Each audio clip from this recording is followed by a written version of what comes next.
We are here in Washington, D.C., and if you take a look behind me, you can see there is a lot of police activity. In fact, you can see a police officer right there coming down here on M Street. If you take a look over here, you can see police have this entire area blocked off as they continue investigating the shooting. A very tragic day here at the Navy Yard. Now take a look behind me. You can see police still have this entire area blocked off. You see a cruiser sitting right there. There are some vehicles allowed into this area. That's a Salvation Army vehicle being allowed down there. We've seen a number of people being bussed out of this facility. Of course, 3,000 people work at the Navy Yard, and at this hour, at least 13 people dead in that shooting this morning. It began just after 8 o'clock this morning when shots rang out.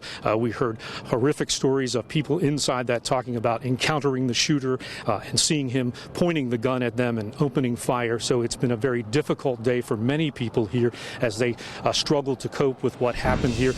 The shooting happened at the Navy Yard. It's about 2 blocks in that direction, straight down that street. Now, even at this late hour, police have the entire area shut down. At the U.S. Capitol, the flag is at half-staff in honor of the victims of the shooting at the Navy Yard. Heightened security across this city as night fell after a mass shooting that left 13 dead. It was just a little bit surreal, I think, and it's like, don't really know the extent of it. Here at St. Matthew's Cathedral in Washington, D.C., Cardinal Donald Wuerl called for prayers for the victims and prayers for healing what is wounded and broken in this world. Death came suddenly and in an unexpected manner to those who work at the Navy Yard. Former Pittsburgh Bishop Donald Wuerl offered condolences and words of hope as he gathered to pray for the victims of Monday's mass shooting at the Navy Yard. After the service, I spoke one-on-one with Cardinal Wuerl. I thought during your homily it was very poignant when you said, "We are not free to kill." Isn't that what we need to keep saying to our children? We lost our whole family in the exact same way. And this gun issue hits us twice as hard. Harry and Mary Schaub's son Michael died during the shooting rampage at Western Psych last year. 2 years earlier, their daughter was shot and killed by her boyfriend. And they found the best way to deal with the tragedy, keeping busy at their restaurant near Delmont. It's unfathomable. I wake up some days, I don't know what day it is, or I say, am I living in a dream, am I in a nightmare? The nightmare began when John Schick, a man with a history of mental illness, walked into the hospital and began shooting. Schick bought 2 guns in New Mexico, a state that doesn't require background checks for private sales. The Schaubs want universal background checks. If everybody could look at this issue through our eyes and feel our pain, it's a no-brainer. I believe that if there was some type of database, then that would have gotten out there. The mayor just walked by us a few minutes ago with his mom and dad, and he looks rather relieved. Of course, the mayor had this news conference that started around 11 o'clock.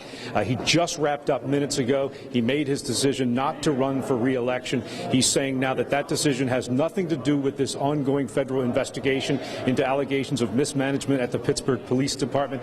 He says he is not the target of any federal investigation.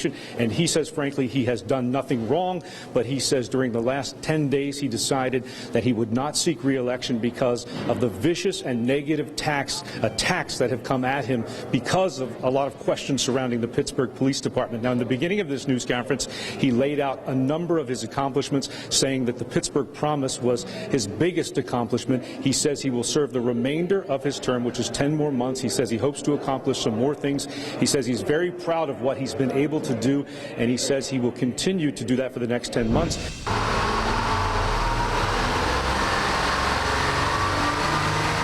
The ferry has carried cars and people across the Mon River from Fredericktown to LaBelle for decades.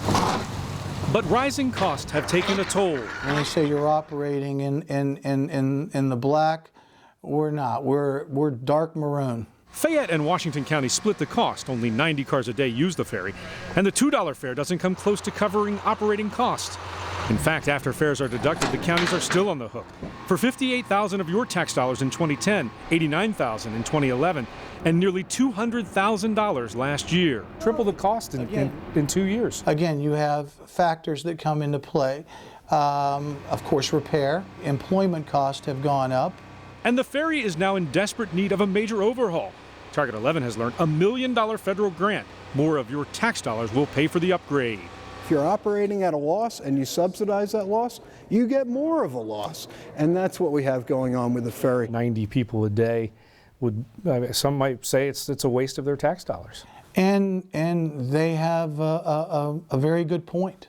And now that there's another option, a brand new $110 million taxpayer-funded bridge just 4 miles down the river, critics say the ferry has run its course. From Pittsburgh to Philadelphia on the Turnpike will cost you $29.65, but more than 2,000 Turnpike employees get to ride free, even when they're not on duty. No, that's not right at all. We have to pay, so why shouldn't they? I guess I don't see that much different than any perk that might be given to an employee. I worked for the post office 41 years and we didn't get nothing special. It's a perk that has cost taxpayers millions since it first went into effect back in the 1940s. To utilize it for leisure and that the Turnpike says that they're not tracking that use at all is unbelievable. Leaders at the Turnpike contend it's an insignificant portion of the total free travel. But former Auditor General Jack Wagner estimates during the past 5 years, the Turnpike has lost nearly $8 million. We think it's out of control. And it's not just employees traveling for free. In addition to the employees, nearly 4,000 consultants and contractors also get those free passes, along with 30 state officials. We wanted to know exactly who's on that list, so we came here to the headquarters in Highspire, but no one would talk to us. After submitting a right-to-know request, we received a partial list of those with free passes. Using that information, along with data from the Auditor General's report, we were able to determine who gets to ride for free. 3 PennDOT deputy secretaries each get passes. The lieutenant governor has one, and the governor's office has 21. A spokesperson there tells Target 11 they are strictly for business. If it's unofficial business, I don't think people will be concerned. But if it's on your own time and you're making trips on vacation. And free passes also go to 48 different construction companies, including the Turnpike's engineering firm, Michael Baker. They get 19. State police, towing companies, ambulances, Service Plaza employees, and the company that manages Easy Pass also have free passes. And most are supposed to be used for business only. But the former Auditor General says there's little tracking. The Turnpike Commission does not have good oversight of these free passes. And in this letter sent to the Auditor General and obtained by Target 11, the Turnpike acknowledged the need to, quote, implement an added level of accountability. It really points to some of the bad business practices that I believe have been perpetrated in some of the departments, including by the Turnpike Commission. Check. State Capitol Police patrol the Capitol in Harrisburg and guard the entrances. But Capitol Police aren't the only ones watching this building. Both the House and Senate also have their own security forces.